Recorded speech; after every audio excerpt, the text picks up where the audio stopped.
Hello बच्चा लोग, welcome to the channel एड्यूनिटी। मेरा नाम मोहित गोइंका है और मैंने आईआईटी खड़गपुर से इंजीनियरिंग किया है। इस वीडियो में हम लोग डिस्कस करने जा रहे हैं 2015 में पूछा गया एक सवाल, रोटेशन का सवाल है ये, और इसमें कॉन्सेप्ट इस्तेमाल होने वाला है एंगुलर मोमेंटम कंजर्वेशन।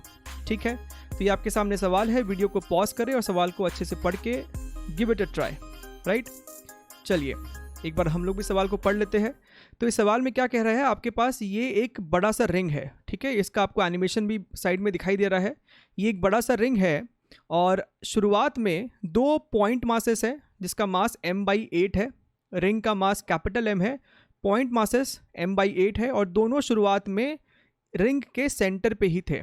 ठीक है, ये आपको मासलेस रॉड है, ये 2 मासलेस रॉड है जिसपे कि ये m/8 वाले जो मासेस है वो स्लाइड कर सकते हैं इनके ऊपर। ठीक है, इनिशियली ये जो बड़ा वाला रिंग है वो ओमेगा से रोटेट कर रहा था। इनिशियली ये बड़ा वाला रिंग ओमेगा से इस तरीके से रोटेट कर रहा है। इसके रोटेट करने के कारण ये जो दोनों मासेस है वो अपने अपने रेस्पेक्टिव मासलेस रॉड्स पे स्लाइड करना चालू कर देते हैं और स्लाइड करते करते ओरिजिन से इस सेंटर पॉइंट से दूर जाने लगते हैं। ठीक है, जैसे जैसे ये लोग दूर जाते हैं, सवाल में हमसे कहता है कि एक ऐसा पॉइंट आता है जब बड़े वाले रिंग का omega has come down to 8/9 omega. ठीक है, ओमेगा डिक्रीज हो गया है। जब एंगुलर वेलोसिटी इतना है, one of the point masses was at a distance of 3/5 r from the centre. ठीक है, तो हो सकता है कि ये वाला जो डिस्टेंस है ये 3/5 r है, तो हमसे ये पूछ रहा है तो ये x कितना है, यानी कि दूसरा वाला पॉइंट मास O से कितनी दूरी पे है। राइट, तो ये हमसे सवाल पूछा गया है। ठीक है, चलिए इसे सॉल्व करते हैं। ये देखिए किस तरीके से ये रिंग घूम रहा है और जैसे जैसे ये दोनों पॉइंट मासेस बाहर जा रहे हैं रिंग का ओमेगा भी घट रहा है। दिख रहा है ना, रिंग का ओमेगा भी डिक्रीज हो रहा है। These masses are going outside and the angular speed of the ring is also going down.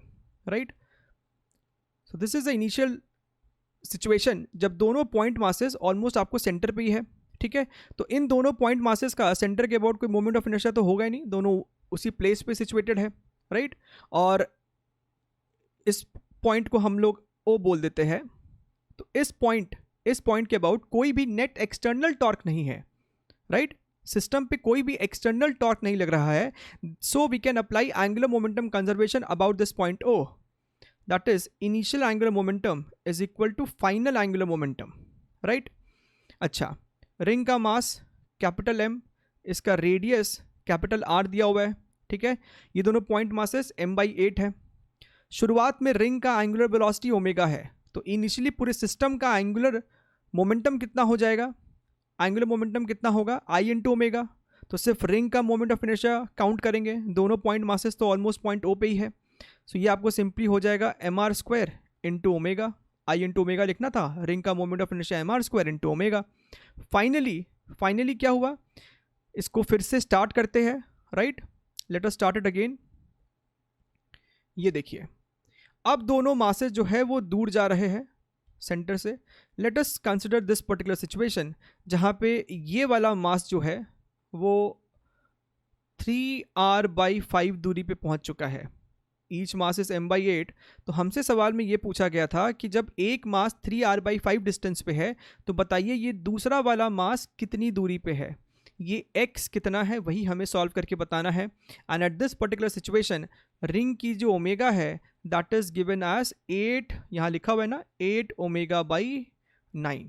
ठीक है, तो चलिए लिखते हैं, ये आपका फाइनल सिचुएशन है। अब एंगुलर मोमेंटम क्या होगा, पूरे सिस्टम का moment of inertia multiplied by 8 ω/9।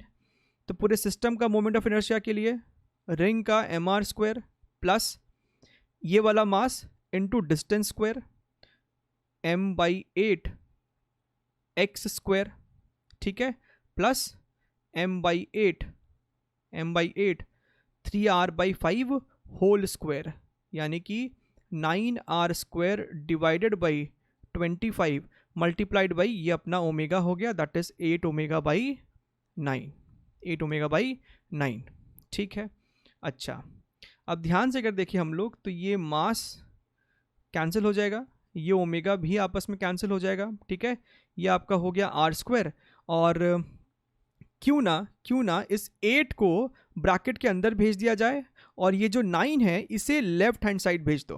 तो ये हो गया 9r स्क्वायर और इस 8 को अंदर भेज दे अगर, तो ये हो गया आपको 8r square plus x square plus this becomes 9r square divided by 25। ठीक है, तो ये कितना हो जाएगा, ये 8r स्क्वायर इधर आएगा तो ये बचेगा r स्क्वायर माइनस ये वाला term that is 9r square divided by 25 is equal to x square, right. तो ये कितना हो गया, this is 16r square divided by 25 is equal to x square. तो यहाँ से अपना x आ गया that is 4r/5। 4r/5 is the correct answer और जो 4 ऑप्शन था उसमें से ये है ऑप्शन नंबर डी। ठीक है, कमेंट सेक्शन में लिख के ज़रूर बताइएगा कि आप लोगों को ये एनिमेशंस कैसे लग रहे हैं, क्या आपको ये सपोर्ट कर रहे हैं, हेल्प कर रहे हैं प्रॉब्लम्स को बेहतर समझने में और सॉल्व करने में। ठीक है, और चैनल को सब्सक्राइब नहीं किया अभी तक तो ज़रूर से कर लीजिएगा। जितने आपके जेईई एस्पिरेंट दोस्त हैं उन सबके साथ इसको शेयर भी कीजिएगा, सपोर्ट कीजिए। आप लोग के सपोर्ट से और इनकरेजमेंट मिलता है to create more such contents on regular basis. And तब तक के लिए गुड बाय, मिलते रहेंगे ऐसी वीडियोस में।